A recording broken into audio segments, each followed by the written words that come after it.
нь түргэн шуурхай ажиллаарай. Сэдв 3. Google Docs дээр хэрхэн ажиллах вэ? Google Docs нь текстэн файл буюу баримт бичиг боловсруулахад зориулагдсан бөгөөд бидний сайн мэдих Microsoft Word програмтай адил гэж үзэж болно. Ялгарах онцлог нь үүлэн технологи суурилсан учраас онлайн санд хадгалагдаад явна. Ингэснээр та зөвхөн суурин компьютер, ноутбук гэх мэт аливаа нэг төхөөрөмжөөс хамаарахгүй хаанч явсан өөр төхөөрөмжнөөс Google аккаунтаараа нэвтэрч ороод ашиглах даваа талтай.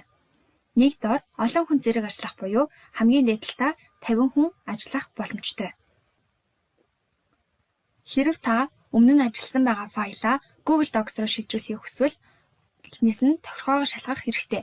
Үүний тулд дэлгэцийн баруун дээд болон барилах тохиргооны дүрсэн дээр дарж дээрээсээ 2 дахь Convert Uploads гэсэн хэсгийг харна. Энэ хэсэг зөвлөгдсөн үгийг шалгах хэрэгтэй. Үүн дээр дарснаар та компьютероос шинээр файл оруулахад тухайн файл нь автоматар Microsoft Word-оос Google Docs руу шилжих болно. Харин та цоо шинээр файл үүсгэх гэж байгаа бол new тавчин дээр даран Google Docs-ыг сонгон дарна. Ингэснээр шинэ цон хачаалж таны шинэ файл нэгтлээ. Мөн шинээр Google Docs үүсгэх өөр нэг арга нь docs.google.com гэж орон өөрийн Google аккаунтаараа нэвтэрч орох боломжтой. Ингээд Google Docs-тэй хэрхэн ажиллах талаар үздэцгээе. Дэлгэцийн зүүн дээд болон байрлах хэсэгт та өөрийн файлынхаа нэрийг өгөх боломжтой. Харин энэхүү дүрсэн дээр дарснаар Google Docs-ийн өөрийнхөө сайт руу шилжиж бэлэн загваруудаас сонгон ажиллах боломжтой.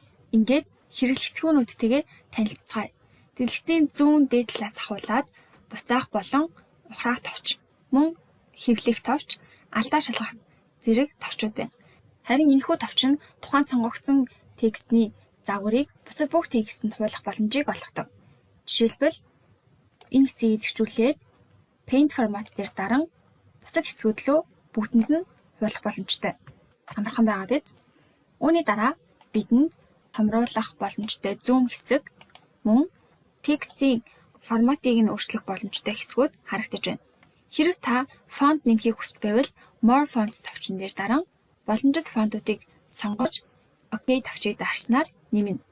Мөн тухайн үгсийн хэмжээг тохируулах боломжтой size хэсэгч байдаг ба цаашлаад bold, italic, доогуур нь зурах, текстний өнгийг нь өөрчлөх гэх мэт Word файл дээр байдаг бүх хэлцэс Google Docs дээр байдаг. Засвар оруулсан текстүүдээ бүгдийг нь анхны хэлбэрлээ оруулахыг хүсч байвал баруун дээд болон барилах Clear Formatting тавчин дээр дарна. Мөр хоорондын зай болон тухайн текстийг аль тал руу шахах вэ гэх мэтчлэн бүхэл нэмэлтсүүд байна.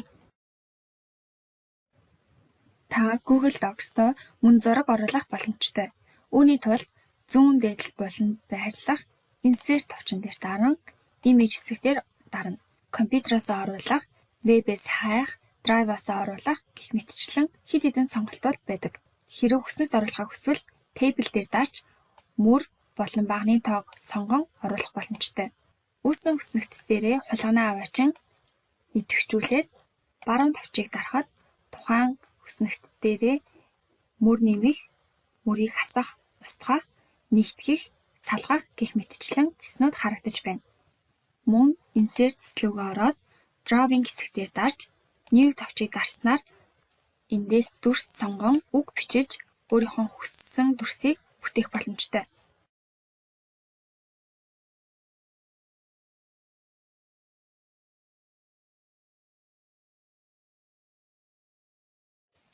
Мөн Insert цэцэн дээр дарж Chart хэсгийг сонгосноор хөндлөн, босоо, шууман, дугуй графикуудыг гаргах боломжтой.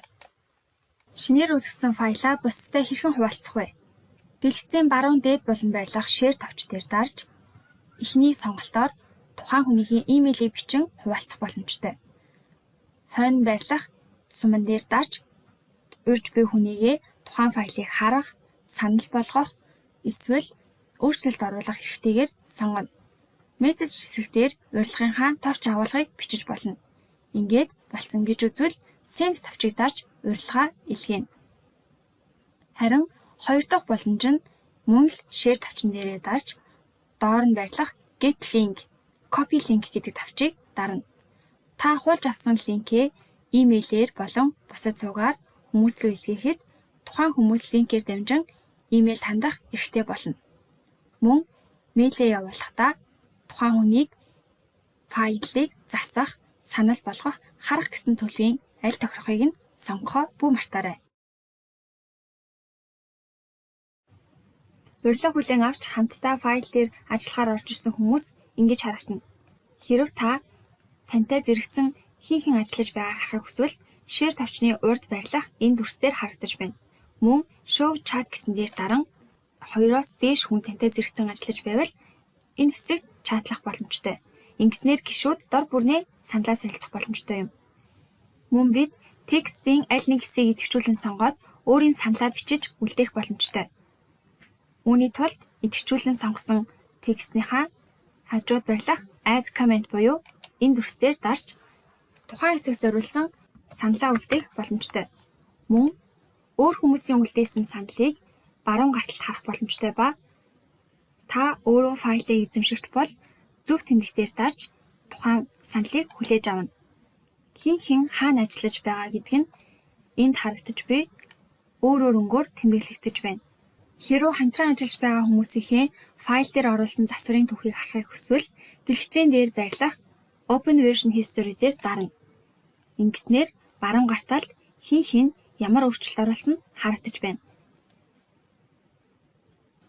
Баруун дээд буланд Editing буюу засварлах тавч харагдаж байна. Энд дарж та тухайн файлыг ямар төлөвөөр харахыг сонгох боломжтой. Жишээлбэл анхнаасаа уг файлыг хүлээж авсан хүн editing буюу засварлах төлөвтэй орж ирсэн бол энэ файл дээр шууд ажиллаж устгах, өөрчлөлт оруулах боломжтой. Харин suggesting буюу санал болгох тохиргоогоор орж ирсэн хүн уг файл дээр шууд өөрчлөлт оруулах боломжгүй. Хэрэв файл эзэмшигч таныг тухайн файлын suggest буюу санал оруулах тохиргоогоор оруулсан бол бодит текстэн дээр та шууд засвар оруулж чадахгүй ч өөрийн саналаа үлдээх боломжтой. Жишээлбэл энд suggesting тохиргоогоор орж ирсэн хүн өөрийн саналыг үлдээсэн байна. Тухайн файлын эзэмшигч зөвшөөрч байвал нэмэлт тэмдгийг дарж, хэрвээ зөвшөөрөхгүй байвал X тэмдгийг дарна. Өөрөөр хэлбэл файл эзэмшигч зөвшөөрөхөөс наана жинхэнэ өөрчлөлт орохгүй юм. Файл тандах 3 дахь төлөв бол viewing буюу зөвхөн харах төлөв юм. Энэ төлөв дээр ажиллаж байгаа хүн тухайн файлыг эцсийн байдлаар харж дүгнээд шууд хэвлэх боломжтой. Google Docs-ийн бас нэгэн гайхалтай хэсэг нь Tools хэсэгт байрлах Explore хэсэг юм. Баруун гарталд гарч ирсэн цонхон дээр таны бичсэн баримттай холбоотой мэдээлэл, зургийг Google-с шүүн санал болгодог. Жишээлбэл бидний энэхүү баримтан дээр англи хэл дээр бичигдсэн текстүүдийг Google Docs автоматар танин холбоотой мэдээллүүдийг харуулж байна. Хэрэв та хэрэгцээд мэдээллийг хайхыг хүсэж байвал search хэсэг дээр нь түлхүүр үгээ оруулахад хангалттай. Жишээ болгон мэдээлэл хайж үзье.